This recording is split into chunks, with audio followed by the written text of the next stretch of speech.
سب سے پہلی بات، جناب خواجہ آصف صاحب نے اسلام آباد کے مدارس کے حوالے سے، علماء کے حوالے سے ایک نہایت رقیق اور سنگین نوعیت کا بیان دیا اور ہزاروں مدارس کو ناجائز جگہوں کے اوپر اور قبضے کی جگہوں کے اوپر اور ناجائز قرار دے دیا۔ خواجہ آصف صاحب کی کے الفاظ میں کچھ شرم ہوتی ہے، کچھ حیا ہوتی ہے۔ آپ وہی ہیں جنہوں نے کچھ عرصہ قبل اسمبلی کے فلور کے اوپر تقریر کرتے ہوئے کہا تھا مدارس ہماری دفاعی لائن ہے، اور مدارس کے طلباء جس وقت آپ حالت جنگ میں ہوں، انڈیا کے ساتھ محاذ گرم ہو، اس وقت آپ کو مدارس کے طلباء اور مدارس کے علماء اور پاکستان کے علماء اور مولوی آپ کو دفاعی لائن نظر آتی ہے، کیونکہ پتہ ہے آپ کو کہ آپ جیسے لوگوں نے تو جنگ لڑنی نہیں، اگر کبھی ضرورت پڑی تو یہ دین کے طلباء ہی نے اپنی جانوں کا نذرانہ فوج کے شانہ بشانہ پیش کرنا ہے، ان کو پتہ ہے۔ اس وقت آپ یہ بیان دیتے ہیں اور پھر آپ کا دل چاہے تو آپ کہتے ہیں جی اسلام آباد کے اندر اور پاکستان کے اندر ہزاروں مدارس غیر قانونی ناجائز جگہوں کے اوپر بنے ہوئے ہیں۔ اللہ سے ڈرنا چاہیے۔ علماء اسلام اور طبقہ، یہ جو دینی طالب علموں کا طبقہ اور مدارس اور مساجد کے خلاف حکمرانوں کے یہ جو جملے ہیں، یہ جو الفاظ ہیں، یہ ایک پروپیگنڈا مہم ہے۔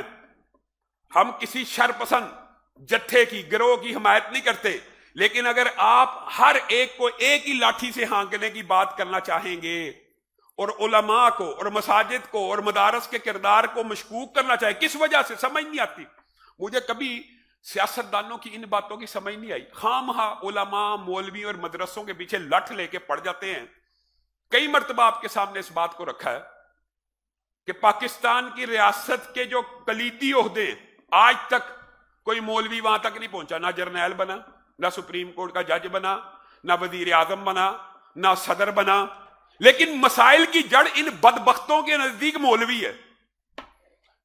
یہ جو سیاستدان کراچی کے اندر، ہم نے اپنے ہوش کے اندر ہر روز کراچی میں 40 افراد کے جنازے اٹھتے ہوئے دیکھے ہیں، اوسطن ہر روز۔ سیاسی جماعتوں کی لڑائی تھی کہ مذہبی جماعتوں کی؟ پاکستان کے اندر جتنی نفرت اور منافرت اور قتل اور تشدد سیاست کی بنیاد پہ ہوا، اللہ کی قسم کبھی نہیں ہوا اور نہ ہوا۔ یہ صرف مساجد اور مدارس کو ٹارگٹ کر کے لوگوں کے سامنے یہ ایک مقدمہ پیش کرنا چاہتے ہیں جیسے پاکستان کا اصل مسئلہ فرقہ واریت ہے۔ میں کہتا ہوں فرقہ واریت موجود ہے، لیکن اٹھائیے ڈیٹا، پاکستان میں سب سے زیادہ جو قتل قتال ہوا ہے وہ آپ کے سیاسی فیصلوں کی وجہ سے ہوا ہے، فرقہ واریت کی بنیاد کے اوپر نہیں ہوا۔ ایک دوسرے کے اوپر آپ کا دل چاہتا ہے کہ آپ سب کو اب موقع آیا ہے یا کوئی ایسی صورتحال بن رہی ہے تو سب کو ایک لاٹھی، وہ دوسرے رانا ثناء اللہ خان صاحب اٹھ ہوئے، یہ مفتی تقی عثمانی صاحب نے جو بیان دیا ہے وہ اصل میں ان کے اوپر طنز کر رہا ہے۔ آپ مجھے ایمانداری سے بتائیے، یہ جو مساوات کا آپ کے سامنے دو خطبات آپ کے سامنے رکھے ہیں، کیا رسول اللہ صلی اللہ علیہ وسلم نے خود نہیں تھا کہا؟ بنو مخزوم کی فاطمہ نامی عورت نے چوری کی، آپ کے پاس سفارشیوں کو بھیجا گیا، آپ کے قریبی ترین لوگوں کو، رسول اللہ صلی اللہ علیہ وسلم کے چہرے کا رنگ بدل گیا، آپ کھڑے ہوئے اور کہا تم بنو مخزوم کی فاطمہ کی بات کرتے ہو، میری لخت جگر فاطمہ ہو، حسنین کی مادر محترم فاطمہ ہو، علی کا نور نظر فاطمہ ہو، لو ان فاطمہ بنت محمد سرقت لقطعت یدہا، اگر میں محمد کی بیٹی فاطمہ بھی چوری کرے میں اس کے ہاتھ کو کاٹ ڈالوں گا۔ تم کہتے ہو استثناء دیا جائے گا، یہ تمہارا ویژن ہے اور ہماری زبانیں نہ کھلواؤ، علماء کے خلاف ہردہ سرائی بند کرو۔ ہم گواہ ہیں شہباز شریف کی اس تقریر کے بھی، لاڑکانہ لاہور فلاں فلاں کی گلیوں میں اگر زرداری صاحب کو نہ گھسیٹا، میرا نام شہباز شریف نہیں، بتائیے آپ کا کیا نام رکھا جائے؟ اسی زرداری صاحب کو آپ نے 10%، آپ نے کمیشن مافیا، آپ نے اس کے خلاف مقدمے درج کیے اور آج آپ اس کے حق میں استثناء کی ترمیم منظور کر رہے ہیں۔ اللہ کی قسم خلاف قرآن و سنت ہے، غیر شرعی ہے، غیر آئینی ہے، اور پاکستان میں سپریم لا قرآن و سنت ہے، اور قرآن و سنت کے خلاف ہر ایسی ترمیم بوگس ہے۔ جعلی ہے اور وقت آئے گا بدل جائے گی. آپ کہاں کھڑے ہیں؟ آپ مفتی تقی عثمانی صاحب کو کہہ رہے ہیں. ایمانداری سے میں نون لیگ کے جو ساتھی بیٹھے وہ بھی, کیا زرداری صاحب کے بارے میں یہ الفاظ کہے جاتے تھے کہ نہیں تھے جاتے؟ آج ان کے لیے استثناء کی ترمیمیں پیش کر رہے ہیں. کہاں گئی شرم, کہاں گئی حیا؟ اور الزام مولویوں کے اوپر. ہر مسئلے کا جو جڑ ہے نا, ان سیکولر اور لبرل مافیا کے لوگوں کو مولوی نظر آتے ہیں. ہم پاکستان کے اندر ہونے والے ہر دہشت گرد حملے کی مذمت کرتے ہیں, فتنہ خوارج کی بھی مذمت کرتے ہیں. اور یہ جو موضوع آپ کے سامنے پہلے خطبے میں رکھا ہے, یہ جو خوارج کی پوری تحریک ہے, اس کے اندر بھی تقوی کا زوم تھا, تقوی کا زوم تھا. ایسے بدبخت لوگ تھے, ان میں سے ایک شخص رسول اللہ کے سامنے آ کے پیش ہوا اور کہنے لگا اللہ سے ڈر جا اور مال کو صحیح معنوں میں تقسیم کر. تو رسول اللہ نے کہا تھا اگر میں محمد انصاف سے تقسیم نہیں کرتا تو کون کرے گا؟ یہ نیکی کا دوم. یہ ایسے بدبخت ہیں, انہوں نے صحابہ کے اوپر کفر کے فتوے لگائے. ایسے ہر فتنے کے خلاف ہم فوج کے ساتھ ہیں.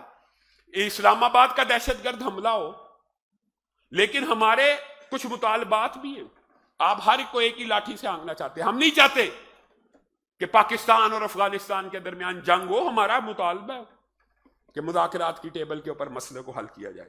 اس کی وجہ یہ ہے کہ آپ ہندوستان کے ساتھ لڑے تھے, پوری قوم آپ کے ساتھ لڑی ہے. آپ وہ تصویروں کے عینی شاہد ہیں کہ نوجوانوں نے فوج کے ساتھ اپنی ٹوٹی ہوئی گنوں کے ساتھ تصویریں بنی ہیں, ڈرونوں کو پھینکنے کی کوشش کی ہے. آپ کے شانہ بشانہ لڑے ہیں پاکستان کی عوام. یہ عالمی قوتیں, عالمی سازش کے مراکز, آپ دو مسلمان بھائیوں کو آپس میں لڑا کے انڈیا تو چاہتا ہی یہ ہے کہ آپ افغانستان کے ساتھ لڑیں. فتنہ خوارج کی بات نہیں کر رہا, لیکن خواجہ آصف صاحب کے بیانات افغانستان کے معاملے میں بھی غیر ذمہ دارانہ ہیں, جلد بازی کا شکار ہے. مذاکرات کا ایک وقت ہوتا ہے, مذاکرات کرنے چاہیے. آخری وقت تک مذاکرات کو اور ٹیبل ٹاک کو وقت دینا چاہیے, دینا چاہیے, دینا چاہیے, دینا چاہیے. پھر جب جنگ مسلط ہو جائے وہ تو لڑنی پڑتی ہے, لیکن آپ آگے بڑھ بڑھ کر جس طرح کے بیانات دے رہے ہیں, آپ یہ سمجھتے ہیں کہ جس طرح انڈیا کے ساتھ معاملہ تھا وہی افغانستان کے ساتھ نہیں. ان کے ساتھ ہمارا اسلام کا رشتہ موجود ہے, آپ کو یہی علم نہیں. میں ان باتوں کے اوپر بھی کچھ نہیں کہتا. ٹھیک ہے, جو آپ کہتے رہے جی احسان فرامو جی 40 سال پالا, ہم نے پالا ہے. آپ حکمرانوں نے فیصلے کیے, آپ نے ان کے لیے سرحدیں کھولی, آپ ان کو پاکستان میں لے کے آئے. عوام کا قصور ہے؟ بتائیے, ہمارا قصور ہے؟ آپ کے وہ فیصلے, آپ اپنے فیصلوں کے اوپر ندامت اور اپنے فیصلوں پہ نادم ہونے کی بجائے کبھی جہاد افغانستان کو برا بلا کہنا شروع کر دیتے ہیں. جہاد افغانستان کی وجہ سے جی بیڑا گرک ہوا, اندازہ لگائیں. جن چیزوں کی برکت کی وجہ سے کوئی پاکستان کی دنیا میں عزت اور وقار بنی کہ دنیا کی سپر پاور کو افغانستان کے میدان میں شکست دی ہے پاکستان نے, یہ قابل عزت بات ہے کہ قابل شرم بات ہے؟ جو باتیں کچھ قابل عزت رہ گئی ہیں, خواجہ آصف چاہتا ہے ان کے اوپر بھی مٹی ڈال دی جائے. پاکستان ایٹمی طاقت بنا تو جہاد فی سبیل اللہ کی سوچ اور تھنکنگ رکھنے کی وجہ سے اور نظریے کی وجہ سے ہندوستان کا دفاع بھی تھا, ہندوستان سے دفاع کرنا بھی مطلوب اور مقصود تھا. علامہ ہشام الہی ظہیر آفیشیل چینل کو سبسکرائب کر لیں.